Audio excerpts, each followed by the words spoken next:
j'ai un texte. Le prompteur était en comics sans MS, c'était dégueulasse. Bonsoir à tous, bonsoir à toutes. Je suis très honoré de participer à cette conférence TED aujourd'hui sur un sujet qui m'est cher, la déconnexion. D'autant plus honoré d'ailleurs que beaucoup d'experts éminents, brillants se sont succédés avant moi sur cette scène. J'ai assisté à des exposés passionnants. Et pourtant, je dois bien vous le dire ce soir, je ressens comme un manque. J'ai la sensation qu'on a fait qu'effleurer le sujet. Alors je vais me permettre, si vous le voulez bien, ce soir, de combler ce manque et de tenter une revue de tout ce que nous aurions pu dire sur la déconnexion. Je vais tout d'abord commencer en vous parlant d'une connexion terrible. Cette connexion, elle a fait souffrir l'humanité tout entière. Elle m'a fait souffrir, à titre personnel. À bien y réfléchir, cette connexion n'était pas faite pour notre espèce. Combien de cris, de rage, de frustration elle a pu engendrer, particulièrement pour les gens de ma génération, plus que pour les plus jeunes d'entre vous. Je veux bien entendu parler de la prise Péritel.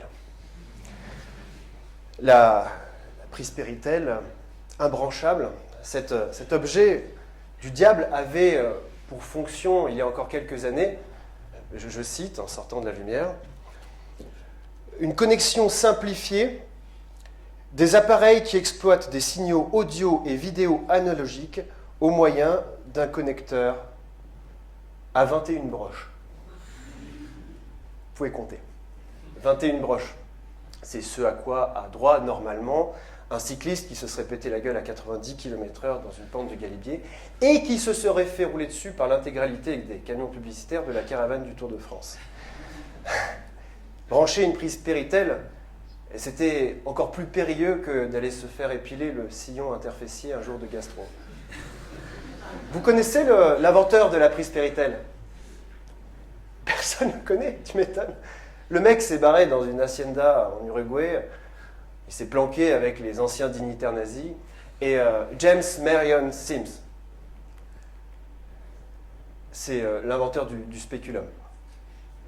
Lorsque, oui, les filles comprendront, les mecs un peu moins. Lorsque l'on branchait la prise Péritel, il y avait un certain nombre de problématiques. Qui ne s'est pas contorsionné des heures pour essayer de brancher cette prise-là ? Loin, très loin derrière, ce gros cul de tube cathodique n'a pas vécu. Hein. C'était une sorte de mélange de sport d'endurance et un sport d'adresse, comme le biathlon, mais sans le gun, donc c'était vraiment juste complètement chiant. On branchait, je me souviens, la console de jeu sur notre télévision grâce à ce câble Péritel. Et quand tu avais réussi à brancher le câble Péritel, tu avais presque fini le jeu en fait. Chez ma grand-mère, il n'y avait que la console pour se distraire. Ça et changer les couches de mon grand-père. Mais on va pas se mentir, quand tu as changé une couche, tu les as toutes un peu changées, quoi. C'est comme ouvrir plein de Kinder Surprise à la suite, avec toujours le même cadeau à l'intérieur. Sauf que dans le cas de mon grand-père, le chocolat était dedans. Bon, je ne vais pas épiloguer là-dessus, hein, comme vous le savez. Les TEDx Talks sont des conférences extrêmement chartées, extrêmement contrôlées par les organisateurs. Pour preuve, moi, ils m'ont fait signer un contrat m'interdisant de prononcer les mots bite, cul, Voldemort, Alexandre et Benalla. Donc on va parler d'autre chose. Ah, excusez-moi. J'ai pas coupé. Allô ? Ouais. Non, je peux pas te parler, je suis en réunion. Mais non, c'est une blague, voyons, je suis pas connecté à ce point, vous rigolez. Ça se fait pas de décrocher en plein TEDx, je te rappelle. Donc on va parler de quoi ? On va parler de ce mot connecté. J'ai constaté que personne ne l'avait vraiment identifié, déterminé durant toute cette belle journée, alors on va s'y affairer. Connecté, c'est un mot qui revêtait une connotation plutôt très positive avant que les objets numériques n'envahissent notre quotidien, on se connectait à la nature, on se connectait à nos émotions. Oui. On se connectait à l'autre, on faisait un petit peu comme dans Avatar, vous savez, Jake Sully, lui, il se connecte à tout, c'est une multiprise, il se connecte indistinctement avec la même connectique pour chevaucher son dragon, et puis pour faire l'amour à sa copine sans changer l'embout, donc c'est un peu particulier. Et plus tard, bien plus tard, le mot connecté a revêtu une connotation plutôt négative. Pourquoi ? Eh bien parce qu'on est devenu dépendant de ces objets connectés. On était bien vite loin de ce fameux rêve Nokia, Connecting People.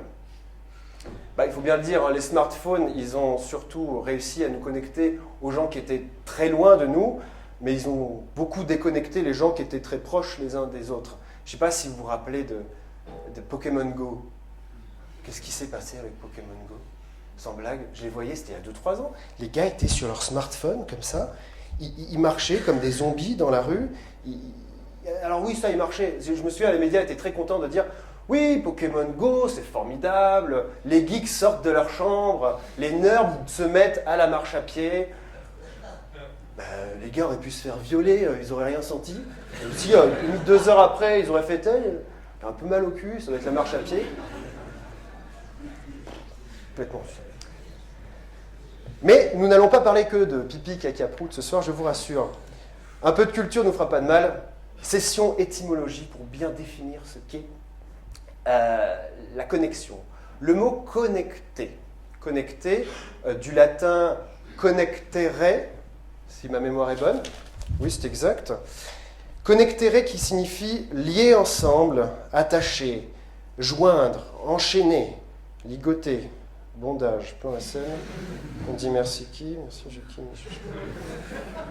Composé de con, bien prononcé, avec, et nectéré, le nœud, nexus. Et maintenant que j'y pense, c'est plutôt intéressant de voir con et nœud réunis dans un même mot, non genré. Ça donne de l'espoir pour l'égalité salariale. Pour ceux qui voudraient aller un petit peu plus loin sur cette définition de nectéré, sachez que ça n'a rien à voir avec le Saint-Nectaire. Voilà. Là-dessus, vous êtes bien. Nous avons également un autre moyen de parfaire notre connaissance pour avoir un véritable tour d'horizon de ce que c'est que cette connexion, c'est le prisme légal. Saviez-vous qu'il existe un droit à la déconnexion ? Ouais. Depuis le 1er janvier 2017, est entrée en vigueur la loi Travail El Khomri, qui dispose ceci. Un travailleur salarié a le droit de déconnecter, il a le droit de ne pas être contacté par son travail lorsqu'il est en week-end. Voilà, ça c'était un peu chiant. Mais j'ai l'impression d'avoir apporté ma petite pierre à l'édifice de cette belle journée. Enfin, journée c'est quand on voit le jour. Moi, j'ai engrangé plus de connaissances que de vitamine D aujourd'hui, mais c'était un petit peu prévu puisque je suis censé conclure. Et conclure, ce n'est pas facile sur un TED Talks comme ceci, parce que ça oblige à revêtir le costume un peu lourd du tonton un peu bourré en fin de soirée à un mariage qui va lancer une chenille pour détendre l'atmosphère. Là où, quelques heures plus tôt, un bellâtre, encore à jeun, un témoin de mariage avec le cheveu discipliné avait émerveillé l'assistance de son discours au marié, verbeux, élégant, toujours très énervant celui-là. Hein. On en connaît tous un qui a réussi tout. Souvent il a fait l'EM Lyon ou Centrale au choix. Je suis jet lag, je rentre de césure, je parle 3 langues, ferme-moi. Bien. Et pour moi, cette thématique de la connexion est assez importante, et c'est pour ça que je ne voulais pas non plus la bâcler. Je voulais parler de choses essentielles. Et si on m'avait demandé mon avis, j'aurais plutôt parlé que de déconnexion, j'aurais parlé de reconnexion. Reconnexion à la nature. J'ai constaté il y a quelque temps que nombre de mes connaissances ne s'étonnaient pas d'entendre dans les airs des parcs et jardins parisiens des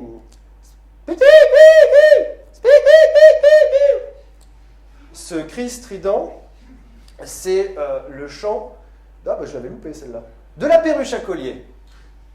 La perruche à collier, qui est toute mimie avec son petit bec rouge, et son beau plumage vert, qui est une espèce invasive, au même titre que le frelon asiatique. Cette espèce n'a absolument rien à faire chez nous. Les premiers spécimens se sont échappés de cargaisons aux aéroports de Roissy et d'Orly il y a quelques années et ont colonisé par milliers l'île de France. Elles ont pu se maintenir, il faut bien le dire, sous nos latitudes grâce au réchauffement climatique. Ne nous leurrons pas, elles sont belles, mais elles sont nuisibles, à l'instar du réchauffement climatique qui nous permet joyeusement de siroter l'apéro en plein mois de février en terrasse. Ces oiseaux n'ont rien à faire là et ils sont dangereux. J'insiste là-dessus parce que se reconnecter, c'est aussi percevoir dans notre environnement les choses qui ne vont pas. Les bruits d'oiseaux exotiques, par chez nous, mais également percevoir ce silence gênant qu'on peut avoir dans nos forêts. Constater cette perte de biodiversité qui entame nos littoraux, nos rivières, dans les airs, les rivières, tout disparaît, la nature s'étiole, meurt sous nos yeux, parce qu'il faut bien le dire, on a fait n'importe quoi. Alors, je ne suis pas là pour révolutionner votre vision de la connexion, de la déconnexion, j'ai aucune légitimité pour faire ça, je ne suis pas expert, hein. J'ai un bac L, mention rattrapage, donc je ne vais pas vous parler de ça. Moi, mon métier, c'est de faire de la sensibilisation auprès de ceux qui n'en sont pas encore convaincus à l'environnement.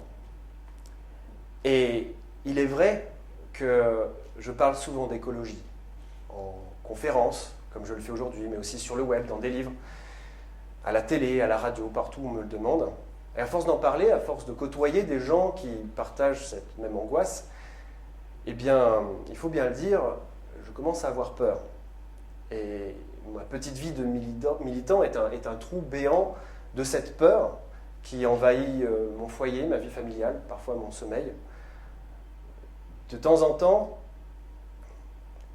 j'essaye de ne pas y penser. J'essaye d'oublier en faisant quelques blagues. On sensibilise à l'humour. Et omettre de vous en parler un peu ce soir, c'était ma façon à moi de déconnecter. Merci de m'avoir écouté.